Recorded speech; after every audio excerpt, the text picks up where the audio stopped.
कृष्णाय वासुदेवाय हराय परमात्मने कृष्णाशाय गोविंदाय नमो नमः। नमो पंकजमालिने नमो पंकजनेत्राय नमस्ते पंकजांग्राये। आज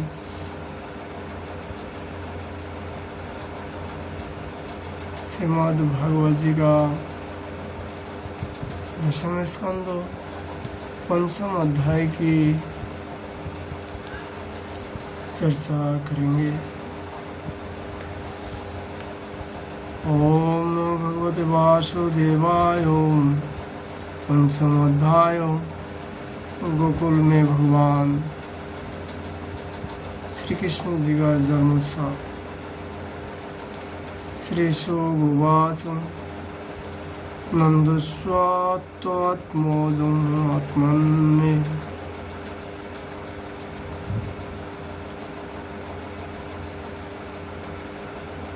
नन्दसात्मजोत्पन्नं जह्नाद महामनः आवयो विप्राणं वेदज्ञानं स्नातं सुशिरलंकृतः।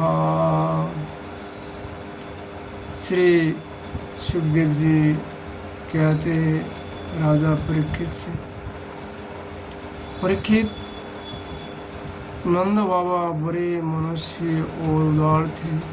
पुत्र का जन्म होने पर तो उनका हृदय विलक्षण आनंद से भर गया। उन्होंने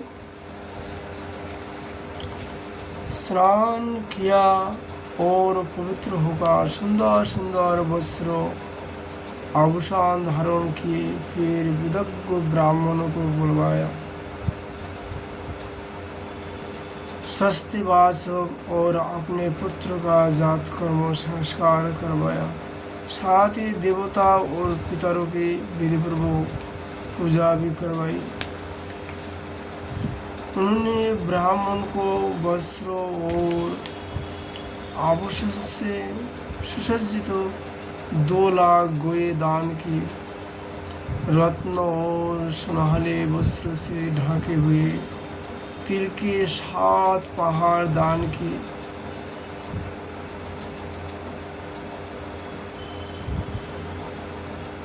समय से नूतन जल, अशुद्ध भूमि आदि, स्नान से शरीर आदि, प्रखनों से वस्त्र आदि, संस्कार में गर्भ आदि, तपस्या से इंद्र आदि, यज्ञ से ब्राह्मण आदि, दान से धन धन आदि और संतोष के मान आदि द्रव्य शुद्ध होते हैं। परंतु आत्मा की शुद्धि तो आत्मज्ञान से होता है।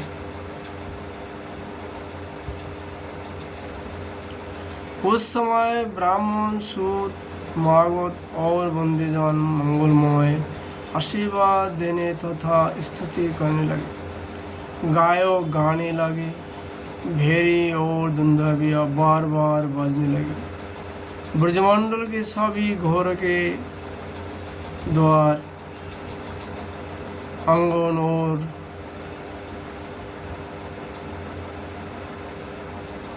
भीतरी भाग झाड़ बुहार दिए गए। उनमें सुगंधित जल का छिड़काया वो किया गया। उनमें चित्रों विचित्र ध्वजा, पताका, पुष्पों की माला और रंग बिरंग के वस्त्र और वल्लभ की बंधना बारों से सजाए गए। गाय, बैल और वस्त्र के अंग में हल्दी तिल का लेप कर दिया गया और उनने गेरू आदि रंगीन धाते, मोर पंख, फूलों के हार, तरह तरह के सुंदर वस्त्र और सोने की जंजीर से सजाई दी गया। परीक्षित सभी ग्वाल बहुमूल्य वस्त्र, गहने, अखरखे और पगड़ियों से सुसज्जित होकर और अपने हाथ में भेंट की बहुत सी सामग्रियां ले लेकर नंद बाबा को घर आए। यशोदा जी ने पुत्र हुआ है यह सुनकर जशोदा जी का पुत्र हुआ। यह सुनकर गोपियों को भीड़ बड़ा आनंद हुआ। उन्होंने सुंदर सुंदर वस्त्र आभूषण और अंजन आदि से अपना श्रृंगार किया। गोपियों के मुख कमल बड़े सुंदर जान पड़ते थे। उन पर लगी हुई कुमकुम ऐसी लगती मानो कमल की किशोर हो। उनके नितंब बड़े बड़े थे। वे भेंट की सामग्री ले लेकर जल्दी जशोदा जी के पास आ चली। और समय उन्होंने पैर हिल रहे थे। गोपियों के कान में चमकाते हुए मणियों के कुंडल झिलमिलाता रहे थे। गले में सोने के हार जगमगा रहे थे। बड़े बड़े सुंदर सुंदर रंग बिरंगे वस्त्र पहने हुए थे। मार्ग में उनकी चोटिया में गूंथे हुए फूल बरसते जा रहे थे। हाथ में जराऊ कंगन आलोक ही चमक रहे थे। उनके कानों के कुंडल पयोधार और हार हिलते जाते थे। इस प्रकार नंद बाबा के घर जाते समय उनकी शोभा बड़ी अनूठी जान पड़ती थी। नंद बाबा के घर जाकर वे नवजात शिशु को आशीर्वाद देती हुई यह चिरजीवी हो भगवान, इसकी रक्षा करो। और लोगों पर हल्दी तेल से मिला हुआ पानी से देती था तथा उसे सर में मंगल गान करती थी। भगवान श्री कृष्ण समस्त जगत के एकमात्र स्वामी हैं। उनके ऊर्षज माधुर्य वत्सल्य सभी अनंत है।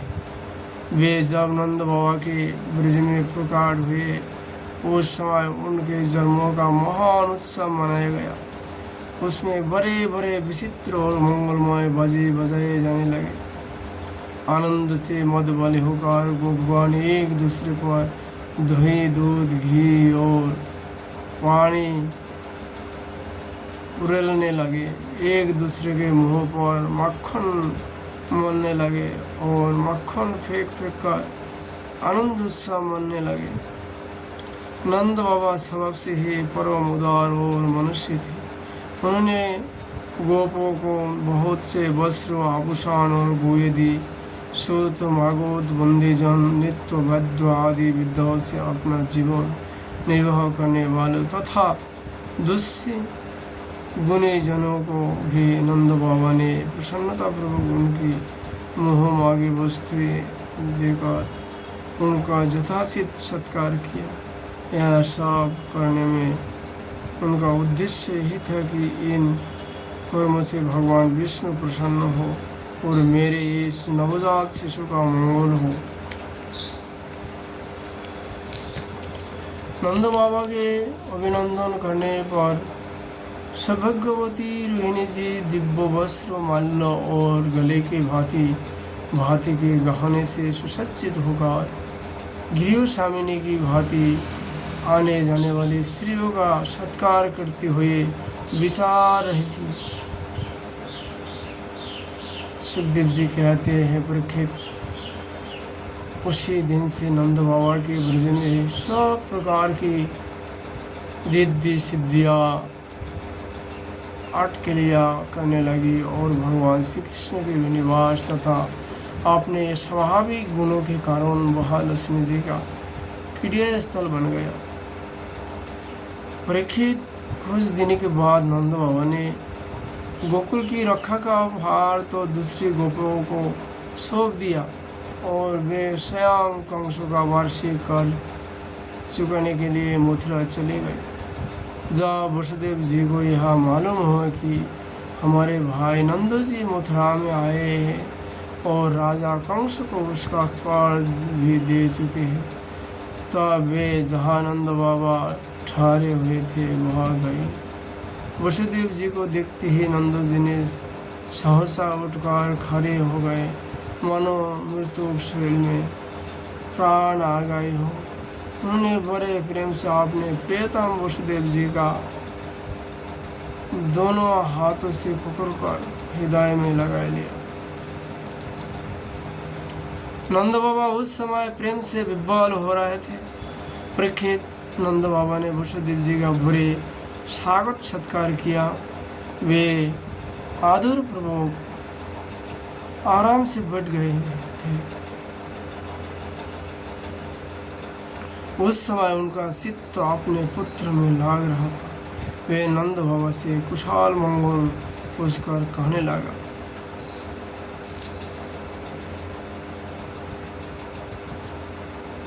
दिष्टा भ्राता प्रवायासम इदानीम प्रजास्वते प्रजाशाया निवृतास्व प्रजाजत समपद्धतो। वसुदेव जी ने कहा, भाई, तुम्हारी अवस्था ढल चली थी और अब तक तुम्हें कोई संतान नहीं हुई थी। यह तक कि अब तुम्हारे संतान की कोई आशा भी नहीं थी। यह बड़े सौभाग्य की बात है कि अब तुम्हें संतान प्राप्त हो गई। यह भी बड़े आनंद का विषय है कि आज हम लोगों का मिलना हो गया। अपने प्रेमियों का मिलना भी बड़ा दुर्लभ है। इस संसार का चक्र ही वैसा है। इसे तो एक प्रकार का पुनर्जन्म ही समझना चाहिए। जैसे नदी के प्रबल प्रभाव से बहते हुए बेरे और तिनके सदा एक साथ नहीं रह सकता, वैसी सगे संबंधी और प्रेमियों का भी एक स्थान पर रहना संभव नहीं है। यद्यपि वह सबको प्रिय लगता है, प्रिय क्योंकि सबके प्राप्त कर्म अलग अलग होते हैं।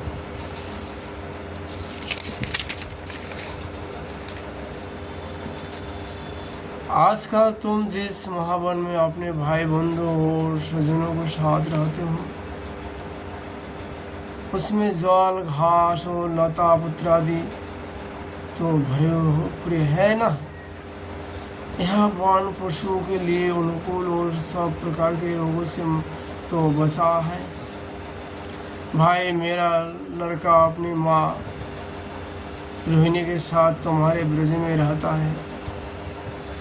उसका लालन पालन तुम और जशोदा करते हो, इसलिए वह तो तुम्हीं को अपने पिता माता मानता होगा। वह अच्छी तरह हो है ना। मनुष्य के लिए वही धर्म, अर्थ और काम शास्त्र भेद है जिसने उसके स्वजनों को सुख मिले, जिनमें केवल अपने को ही सुख मिलता है किंतु अपने स्वजनों को दुख मिलता है। वह धर्म, अर्थ और काम हितकारी नहीं है। नंद बाबा ने कहा, भाई वसुदेव, कंस ने देवकी के गर्भ से उत्पन्न हो तुम्हारे कोई पुत्र मार डाले। अंत में एक सबसे छोटी कन्या बस रही थी, वह भी सर्वशिदार हो गई। उसमें संदेह नहीं है कि प्राणियों का सुख दुख भाग्य पर ही अवलंबित है। भाग्य ही प्राणियों का एकमात्र आश्रय है, जो जान लेता है कि जीवन के सुख दुख का कारण भाग्य ही है। यह उनके प्राप्ति होने पर मोहित तो नहीं होता। वसुदेव जी कहते हैं, भाई, तुमने राजा कंस के उसका सालाना कर चुकाई दिया। हम दोनों मेल भी चुके। अब तुम्हारे यहाँ अधिक दिन नहीं ठहरना चाहिए, क्योंकि आजकल गोकुल में बड़े बड़े उत्पाद हो रहे हैं।